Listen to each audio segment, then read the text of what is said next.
அஸ்ஸலாமு அலைக்கும் வரஹ்மத்துல்லாஹி வபரகாத்துஹு. அன்புக்குரிய சகோதர சகோதரிகளே, அல்லாஹ்வின் மகத்தான கருணையினாலே ரபியுல் அவ்வல் மாதம் இன்னும் ஒரு சில தினங்களில் நம்மிடத்திலே வர இருக்கிறது. இந்த உலகத்தின் அருள்கடை அன்னலம் பெருமானார் ஸல்லல்லாஹு அலைஹி வஸல்லம் அவர்கள் உதயமான புனிதமான மாதம். இந்த மாதத்தில் முக்கியமாக முஸ்லிம்கள் இந்த மாதத்தை கண்ணியப்படுத்த வேண்டும். நபிகள் ஸல்லல்லாஹு அலைஹி வஸல்லம் அவர்கள் மீது அதிகப்படியான ஸலவாத் சொல்ல வேண்டும். நபிகளினுடைய வாழ்க்கையை, வரலாற்றை, அவர்கள் நமக்கு விட்டு சென்ற வழிகாட்டுதலை, சுன்னத்துகளை நம் வாழ்க்கை முழுக்க கடைபிடிக்க வேண்டும். குறிப்பாக இந்த மாதத்திலே கூடுதல் அதற்கெல்லாம் முக்கியத்துவம் கொடுக்கப்பட வேண்டும்.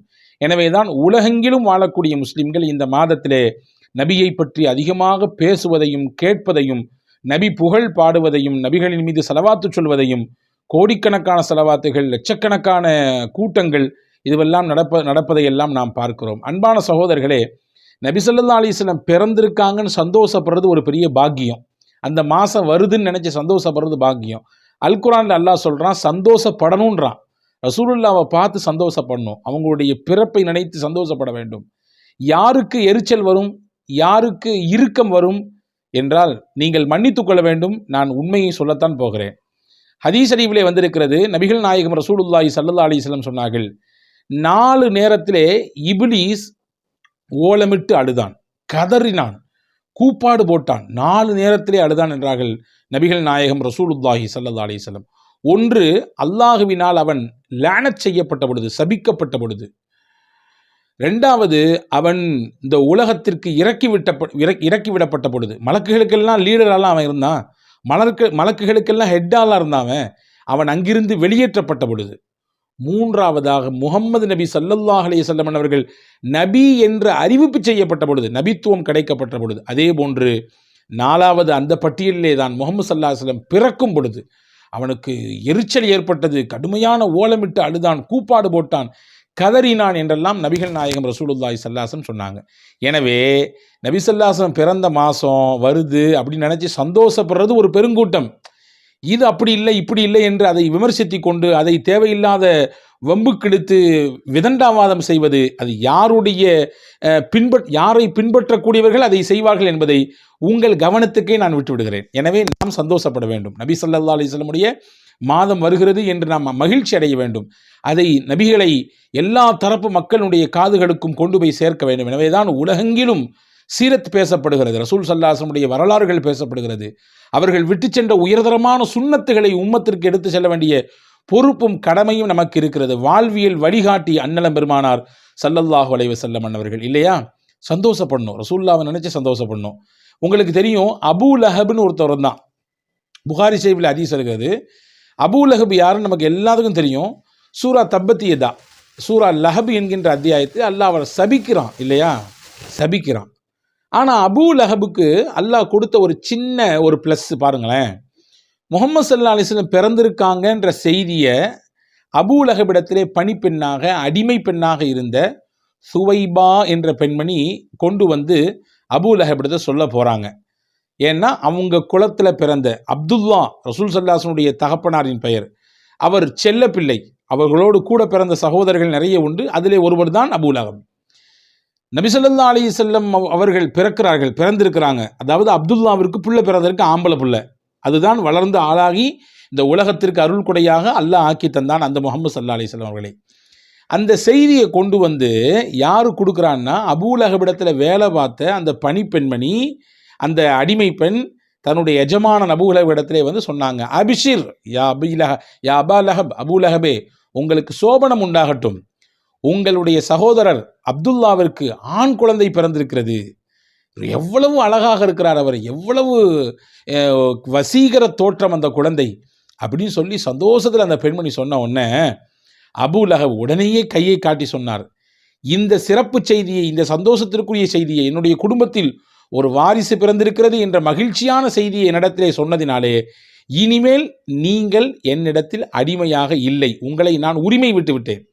நீங்கள் எல்லாரும் சர்வசாதாரண மக்கள் எப்படி இருக்காங்க அந்த மாதிரி வாழலாம், அடிமை தளத்தில் இருக்க வேண்டும் என்கின்ற கட்டாயம் உங்களுக்கு கிடையாது, உங்களை நான் விடுவித்து விட்டேன் அப்படின்னு சொல்லி அபூ லஹப் சொன்னார். இது ஒரு செய்தி. அந்த அம்மா அதுக்கு பின்னாடி அவங்க மாறுறாங்க, நார்மலான நிலைக்கு வர்றாங்க. அல்லாஹ்வுடைய பெரிய பாக்கியம், ரசூலுல்லாஹ்வுடைய பிறப்புச் செய்தியை அபூலஹபிடத்திலே சொன்னாரோ என்னவோ, அல்லது அந்த பெண்ணுக்கு ஏற்பட்ட மகிழ்ச்சியோ காரணமோ என்னவோ தெரியவில்லை. ரசூலுல்லாஹ்வுக்கு பால் கொடுக்கக்கூடிய அந்த பாக்கியத்தை அந்த பெண்ணுக்கு அல்லாஹ் கொடுத்தான். பாருங்க, இங்க ஒரு செய்தி, என்ன செய்தின்னா, அபூலஹபை அவருடைய குடும்பத்திலே உள்ள ஒருத்தர் கனவு பார்க்கிறார் அவருடைய வஃபாத்துக்கு பின்னாடி. அபூலஹப் நிறைய சேட்டை பண்ணார். ரசூல் ஸல்லல்லாஹு அலைஹி வஸல்லம் நபியாக அறிவிக்கப்பட்டதற்கு பிறகு மண் அள்ளி போட்டார், அப்படி செஞ்சார், இப்படி நிறைய இருக்குது. அதெல்லாம் மறுப்பதற்கு இல்லை. அவர் வஃபாத் ஆனதற்கு பிறகு, அபூலஹப் இறந்ததற்கு பிறகு, அவருடைய குடும்பத்திலே உள்ள ஒருத்தர் அவரை கனவுல பார்க்கிறார். என்னங்க, எப்படி இருக்கீங்க, உங்களுடைய நிலைமை எப்படி இருக்குன்னு கேட்குறாரு.